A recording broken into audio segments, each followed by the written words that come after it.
مشاهدينا الكرام، أهلا وسهلا فيكم برنامج أهل الخير، وكل سنة وانتم طيبين بمناسبة السنة الجديدة 2018.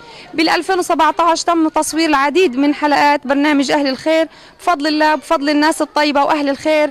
تم الاستجابة إلها وتم الوقوف بجانب العائلات والأطفال البسيطة والمتواضعة. طبعا كل الشكر والتحية إلى السيدات الفلسطينية والسيدات العربية اللي أثبتوا فعلا إنه المرأة عظيمة والمرأة عطاء بلا حدود.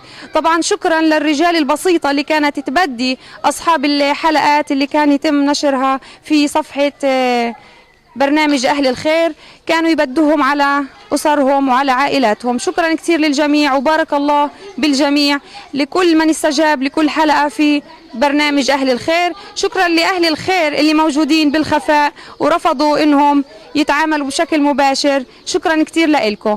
طبعا احنا بتمنى في سنة 2018 تكون ان شاء الله سنة كويسة وسنة خير للجميع، سنة مليانة محبة. اللي ما قدر يلبي أمنياته وأحلامه بسنة 2017 خصوصا الأطفال إنه يقدر يحققها بال 2018، وربنا إن شاء الله يرزق الجميع، يوقف بجانب الجميع ويحقق كل أمانيهم وأحلامهم. كل سنة وأنتم طيبين وسنة حلوة عليكم.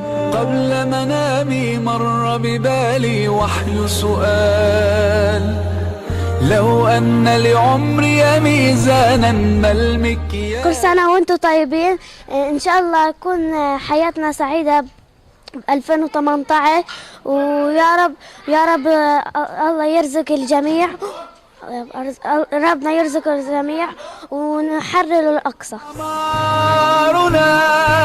أعمالنا وبها سمت أسماؤنا، نمضي وتبقى هنا. أعمالنا وبها سمت أسماؤنا، نمضي وتبقى هنا آثارنا.